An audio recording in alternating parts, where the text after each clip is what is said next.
Welcome to soda Buti anime. So இந்த வீடியோவில் பார்க்க போகிறது ஒரு டாப் 10 அனிமி மூவிஸை பார்க்க போகிறோம். அனிமி சீரீஸ்னால் பொறுமையாக அந்த கேரக்டர்ஸோட கனெக்ட் ஆகி அப்படியே நம்மள ஒருத்தர் மாதிரி அவங்கள உட்காந்து பார்த்துக்கிட்டு அப்படியே நம்ம அது கூட கனெக்ட் ஆகி என்ஜாய் பண்ணுவோம். ஒரு படம் ஜஸ்ட் ஒரு 1 hour 1.5 hourல எப்படா அதே அளவு இம்பாக்டை ஏற்படுத்தும்னா இந்த படங்களை ட்ரை பண்ணி பார்த்தீங்கன்னா கட்டாயம் உங்களை அழ வச்சிருவாங்க. டேய் ஏன்டா இப்படி அழ வச்சு எங்களை உயிரை வாங்குறீங்கிற அளவுக்கு ஃபீல் பண்ண வச்சிருவாங்க. சில படங்கள்லாம் திரும்பி பார்க்கறதுக்குலாம் எப்பா தெம்பிள்ளப்பா அவ்வளோ ஒன்றும் கல் நெஞ்சக்காரன்ல பண்ணுற அளவுக்கு இவங்க படத்துலையுமே அந்த வேலையை பார்த்து விட்டுருவாங்க. அப்படியாக ஒரு 10 படங்கள். அண்ட் முக்கியமாக நான் டாப் 10 போட்டதில் இந்த படம் தான்டா ஃபர்ஸ்ட் வரணும், இந்த படம் தான்டா செகண்ட் வரணுங்கிற மாதிரி உங்களுக்கு கன்ஃபார்ம் மாற்று கருத்து இருக்கலாம். இது வந்து இந்த டாப் 10ல இது 10வது இடம், இது 1வது இடங்கிறது ஜஸ்ட் ஒரு லிஸ்ட்டாக தான் போட்டிருக்கனே தவிர இதில் உங்கள் லிஸ்ட் என்ன, இதில் எத்தனை படங்கள் பார்த்து முடிச்சிட்டீங்க, உங்கள் ஃபேவரட் எதுங்கிறத மறக்காம கமெண்ட்ல சொல்லுங்க. அப்படியே சோடாபுட்டி அனிமி சேனலை சப்ஸ்கிரைப் பண்ணிக்கோங்க.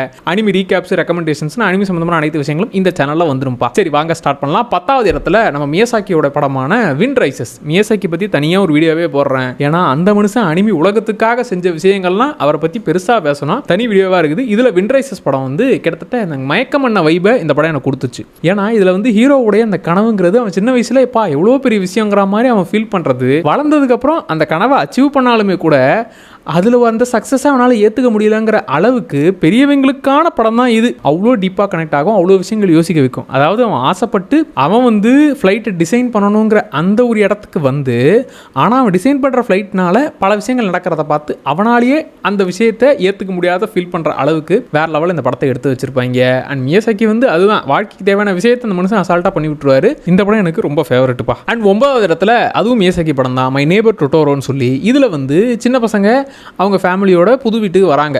அங்கே வந்ததுக்கப்புறம் அங்கே பக்கத்தில் இருக்கிற அந்த ஒரு ஃபாரஸ்ட் ஸ்பிரிட் கூட இவங்க எப்படி ஃப்ரெண்ட் ஆகிறாங்க, அதுக்கப்புறம் அந்த ஜேர்னி, அந்த லைஃப் எப்படி இருக்குங்கிறத காட்டுறது தான் இந்த படம். அண்ட் மியாசாக்கி படங்களை பொறுத்த வரைக்கும் இவர் நல்லவர், அவர் கெட்டவர் அப்படிங்கிற அந்த ஏரியாக்குள்ளவே போகாமல் இந்த உலகத்தை என்ஜாய் பண்ணுங்கடா, உங்கள் உலகம் வந்து கன்ஃபார்ம் நல்லா இருக்காது தான், இந்த உலகத்தை கொஞ்ச நேரம் பாருங்கள், அப்படியே நீங்களும் இங்கே ஒரு ஆளாக மாறிடுங்கிறது தான் அவருடைய ஸ்டைலு. இதில் அந்த குட்டி பசங்க விளையாடுறத பார்க்கும்போது நம்ம அப்படியே நடந்து போகும்போது ஏதாவது சின்ன பசங்க விளையாடும் போது ஜாலியாக விளையாடிட்டு இருக்காங்களேன்ற மாதிரி ரசித்து பார்ப்போம்ல, அந்த மாதிரி இந்த குட்டி பசங்க விளையாடுறத நீங்க அவ்வளவு என்ஜாய் பண்ணி பார்க்க ஆரம்பிச்சிருவீங்க. 8வது கொஞ்சம் இந்த லவ் ஏரியா, அழ வைக்கிற ஏரியாவுக்கு வருவோமா, 5 cm/s சொல்லி. இதில் என்னன்னா சின்ன வயசுல அப்படி அந்த குழந்தை காதல் அப்படிங்கிற மாதிரி பப்பி லவ், அந்த விஷயங்கள்லாம் சின்ன வயசுல அப்படி அழகா ஆரம்பிச்சு அதுக்கப்புறம் விதியை அவங்க 2 பேரையும் பிரிக்கக்கூடிய சுச்சுவேஷனை ஏற்படுத்தி 2 பேரும் கிட்டத்தட்ட அவ்வளோ பிரிஞ்சுட்டாங்க. அவங்களுக்குள்ள அந்த லைட்டா ஓரமா அந்த மெமரிங்கிறது அப்பப்போ எட்டி பார்க்கறதுங்கிற மாதிரி கடைசியா முடிக்கிற இடம்லாம் டேய் மனுஷனே இல்லை தெரியுமா நீங்க அப்படிங்கிற மாதிரி ஒரு மாதிரி ஆக்கி விட்டுருவாங்க.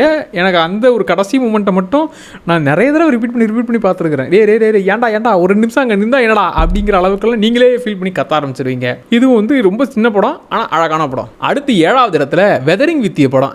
இதுதான் சார், இந்த மாதிரியான எண்டிங் தான் சார் நான் எதிர்பார்க்கறதுங்கிற மாதிரி ஹாப்பியாகவும் ஃபீல் பண்ண வைக்கும்.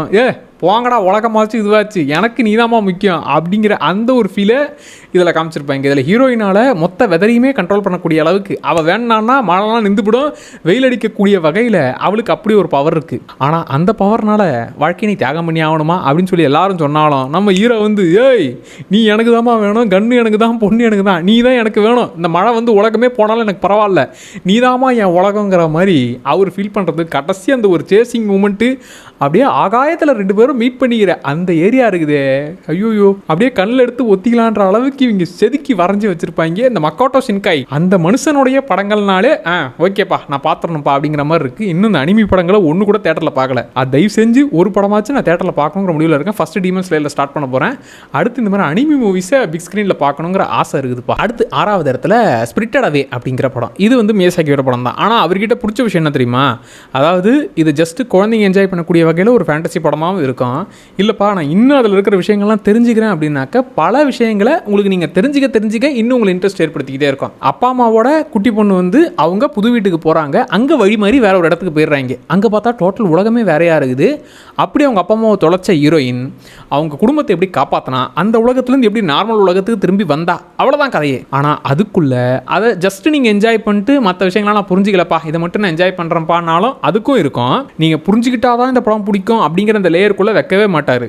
இது புரிஞ்சிக்கலனாலும் பரவாயில்லப்பா, என்ஜாய் பண்ணக்கூடிய வகையில் விஷுவல்ஸாக நீங்கள் அந்த வேர்ல்டை என்ஜாய் பண்ணி பார்ப்பீங்க. இன்னும் டீப்பான மீனிங்கில் நீங்கள் புரிஞ்சுக்கிட்டீங்க அப்படின்னாக்க, அதாவது எவ்வளோ கொடுத்தாலும் பத்தாது, எனக்கு ஆசை வேணுங்கிற மாதிரி ஒரு விஷயம் பண்ணுறது ஒரு கேரக்டரு, இப்படியாக பல விஷயங்கள் லேயர்ஸாக வச்சிருப்பாரு. அதெல்லாம் புரிஞ்சுக்கிட்டீங்கன்னா இன்னும் இந்த படம் வந்து ஸ்பெஷலாகவும் ஃபீல் ஆகும். அடுத்து 5வது இடத்துல, எப்பா எனக்கு இவ்வளோ இந்த லேயர்ஸ் அதெல்லாம் தேவையில்லை, சிம்பிள் படமாக இருக்கணும், ரொம்ப கம்மியான டூரேஷன் இருக்கணும், 40 நிமிஷம் தான் இந்த படம், ஆனால் முடியும் போது ஒரு மாதிரி ஆக்கி விட்டுரும். நான் அப்படியே திரும்பி அடுத்த ஷோன்ற மாதிரி அடுத்து திரும்பி இந்த படத்தை பார்க்க ஆரம்பிச்சிட்டேன். பேக் டு பேக் 2 தடவை பார்த்த படம் இன்டு த ஃபாரஸ்ட் ஆஃப் ஃபயர்ஃப்ளைஸ்ங்கிற படம். இதில் என்னன்னா, காட்டுக்குள்ளே தான் நம்ம ஹீரோ அங்கேருந்து சின்ன வயசுலேருந்தே இருக்கிற, அப்படி சம்மர் லீவுக்காக ஹீரோயின் வரவும் இப்போ அந்த காட்டுக்குள்ளே இவரை மீட் பண்ணு, என்ன தொடக்கூடாதுப்பா, தொட்டா அவ்வளோதான் நான் மொத்தமாக காணாமல் போயிடுவேன் அப்படிங்கிற மாதிரி இப்போ அவரை தொடாமலே இவங்க 2 பேர் இப்போ பேச்சுவார்த்தை நடத்தி ஃப்ரெண்டாக ஆகிறாங்க. சம்மர் லீவ் ஆனால் இவங்க இங்கே வருவா, அதுக்கப்புறம் இவங்க லைஃப்லாம் என்ன ஆகுது அப்படியே ஆரம்பிக்கிற இந்த கதை நம்மளை அழ வச்சு, அதுவும் அந்த கடைசி ஒரு 1/4 மணி நேரம்லாம் அந்த ஹீரோயின் கேரக்டருக்கு எப்பேற்பட்ட வழி இருக்குமோ அந்த வழி நமக்குள்ளேயும் ஏற்படுத்தி விட்டுருவாங்க, ஃபீல் பண்ண வச்சுருவாங்க. அடுத்து 4வது இடத்துல, ஜஸ்ட் அனிமி வந்து இந்த குழந்தைங்களுக்கு தான், அவங்க வந்து என்ஜாய் பண்ணக்கூடிய பொம்மை படம் அப்படிங்கிறவங்கலாம் இந்த படம் பார்த்தீங்கன்னா உங்களுக்கே தேவையான லைஃப் லெசனை கற்றுக் கொடுக்கும். சைலண்ட் வாய்ஸுங்கிற படம். இதில் ஹீரோ வந்து சின்ன வயசில் ஸ்கூலில் ஒரு பொண்ணை போட்டு அநியாயத்துக்கு டார்ச்சர் பண்ணுவான், ராகிங் பண்ணுவான், அந்த பொண்ணு காது கேட்காதுன்னு தெரிஞ்சுக்கும் கூட இவன் கண்ட்ரோலே இல்லாமல் அந்த பொண்ணை டார்ச்சர் பண்ணுவான். அப்படிப்பட்ட ஒருத்தன் கொஞ்சம் கொஞ்சமாக மாறி, அதாவது அவனே நான் செஞ்சதெல்லாம் தப்புடாங்கிற மாதிரி அவனே மாறி அவன் லைஃப் என்னவா ஆகுது, இவளை எப்படி மீட் பண்ணுறான், இவ கூட எப்படி அவன் சேரணும்னு நினைக்கிறாங்கிற அளவுக்கு அதுக்கப்புறம் அவனுடைய லைஃப்பில் அந்த டிரான்ஸ்ஃபர்மேஷன் என்ன அப்படிங்கிறது தான் இந்த மொத்த படமும். பல விஷயங்களை யோசிக்கவும் வைக்கும், அதே டைம் அதுக்குன்னு இங்கே கருத்தூசி போட்டு எப்போ இப்படிலாம் இருக்காதீங்க அப்படிலாம் சொல்ல மாட்டாங்க. அந்த ஹீரோ கேரக்டர் எவ்வளோ கில்ட்டாக ஃபீல் பண்ணுறாங்கிறத உங்களாலையும் ஃபீல் பண்ண முடியும். அனிமியில் தான் இந்த மேஜிக்கை அசால்ட்டாக பண்ணுவாங்க. லைவ் ஆக்ஷனில் எடுத்திருந்தா கூட இந்த ஃபீலிங்லாம் வந்திருக்காது. அனிமிங்கிறதுனால பல மடங்கு அதிகமாகவே நமக்கு அந்த இம்பாக்ட்ங்கிறது கிடைக்கும். அடுத்து 3வது இடத்துல, இது வந்து அழ வைக்கும் பாருங்க. அதுவும் கடைசியில் ஹீரோ அழறதுக்கு முன்னாடியே தம்பி நீ இருப்பா நான் கொஞ்சம் அழுதுக்கிறேன் அப்படிங்கிற அளவுக்கு ஃபீல் பண்ணி அழ வச்சிருவாங்க. I want to eat your பேன்க்ரியாஸ்ங்கிற படம். இதில் ஓப்பனிங்கே எப்பா ட்விஸ்ட்டு அதெல்லாம் கிடையாது. ஓப்பனிங்கே அந்த ஹீரோயின் வந்து சாக தான் போகிறா, கடைசி நாட்களில் இருக்கிறாங்கிறது கிளியராக சொல்லிடுவாங்க. ஹீரோ கேரக்டர் வந்து ஒரு இன்ட்ரோவர்ட்டான ஆள், அவன் யார்கிட்டையுமே பேசவே மாட்டான், அவன் பாட்டு சைலண்டாக இருக்கக்கூடிய ஆள். ஸோ இப்போ அவளுடைய அந்த கடைசி டைமில் இவன் கூட ஃப்ரெண்டாகி இவன் லைஃபை என்னவா சேஞ்ச் பண்ணுறா, இவனை வேற ஒரு ஆளை எப்படி மாற்றுறாங்கிறது தான் இந்த படமே. கடைசியில் அவனார இடமா இருக்கட்டும், அண்ட் ஹீரோயினோட ஃப்ரெண்டு கேரக்டர் ஹீரோ கிட்ட வந்து அந்த கோவப்பட்டு கத்துற இடம்லாம் வந்து ரொம்ப ஃபேவரட்டான இடம். எனக்கு இந்த படம் ரொம்ப பிடிக்கும். இது முடிச்சுட்டு நான் மங்காவாகவும் உட்காந்து படிக்க ஆரம்பித்தேன், இன்னும் செம்மையாக இருந்துச்சு. அடுத்து 2வது இடம், அதாவது இது வரைக்கும் சொன்ன இந்த சோகமான எண்டிங், அதாவது அழ வைக்கிற மூமெண்ட்ஸ் அதெல்லாம் கூட நீங்கள் திரும்பி கூட நான் பார்க்குறேன்ப்பா அப்படிங்கிற மாதிரி ட்ரை பண்ணுவீங்க. இந்த படத்தெல்லாம் ஒரு தடவை பார்த்துட்டிங்கன்னா, எப்பா உனக்கு ஒரு கும்பிடு, இந்த படம் எடுத்தவனுக்கு மிகப்பெரிய ஒரு கும்பிடுடா, இனிமேல் இந்த பக்கமே நான் வரமாட்டேன்டான்ற மாதிரி தாங்குற அளவுக்கு தெம்பில்லப்பான்னு சொல்லி அப்படியே கிளம்பிடுவீங்க. கிரேவ் ஆஃப் த ஃபயர்ஃப்ளைஸ்ங்கிற படம். இதில் ஒரு போர்னால எந்த அளவுக்கு ஒரு குடும்பம் பாதிக்குது, அதில் இந்த சின்ன பசங்க அண்ணன் தங்கச்சி இவங்க 2 பேர், அவங்க மொத்த குடும்பமும் போச்சு. இப்போ அவங்க 2 பேர் தான் அவங்கள பார்த்துக்கணும். அதுலேயும் அந்த குட்டி பொண்ணை அண்ணங்காரன் எப்படி பார்த்துக்கிறான், அவங்க லைஃப் என்னவா ஆகுது, கடைசியிலலாம் டேய் என்னடா இது அப்படிங்கிற மாதிரி. அதாவது இந்த போரில் நடக்கிற சண்டையை காமிச்சு இவங்க நம்மளை ஃபீல் பண்ண வச்சுருந்தா கூட நமக்கு இந்த அளவுக்கு இம்பாக்ட் ஏற்படுத்தியிருக்காது. அந்த போருங்கிறது சைடில் இப்படி வச்சுக்கிட்டு அதனால் எந்த அளவுக்கு பாதிக்குங்கிற அந்த ஒரு மொமெண்ட்டை காட்டின இடம்லாம் ஒரு மாதிரி இருக்கும். அதுலேயும் இந்த ஒரு உருளைக்கிழங்கு மாதிரி ஒன்று ஓடும், அது இந்த குட்டி பொண்ணு பார்த்துட்டு போய் எடுக்கிற அந்த ஒரு ஏரியா வந்து ஒரு மாதிரி டே என்னடா இது அப்படிங்கிற மாதிரி இருக்கும். எனக்கு இந்த படம்லாம் வந்து திரும்பி பார்க்குற அளவுக்கு தைரியமே கிடையாது. ஃபர்ஸ்ட் இடத்துல எஸ் ஆப்வியஸாக யுவர் நேம் தான். ஏன்டா இத்தனை படங்களை தாண்டி யுவர் நேம் தான் ஃபர்ஸ்ட்டில் இருக்கணுமான்னு கேட்டிங்கன்னா, ஐயா இந்த உலகத்துக்குள்ள அனிமி உலகத்துக்குள்ள வலது காலத்தை வச்சு உள்ளே வரதுக்கு காரணமே யுவர் நேம் தான். எத்தனை படங்கள் இதை விட பெஸ்ட்டாகவே வந்தாலும் அந்த படம் தான் ஃபஸ்ட்டு. ஏன்னா அதுதானே ஃபஸ்ட்டு என்ட்ரி பாஸ் மாதிரி கொடுத்து உள்ளே வர வச்சது.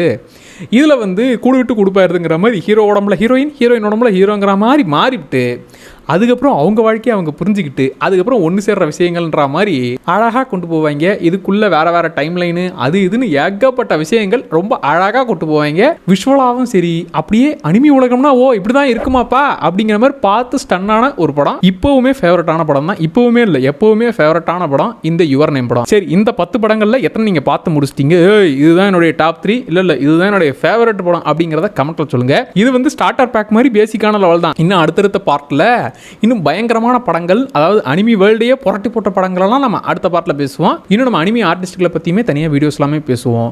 அண்ட் மறக்காமல் சோடாபுட்டி அனிமி சேனலை சப்ஸ்கிரைப் பண்ணிக்கோங்க. அண்ட் உங்களுடைய ஃபேவரட்டான படம் எதுங்கிறத மறக்காமல் கமெண்ட்டில் சொல்லுங்கப்பா. Tata bye.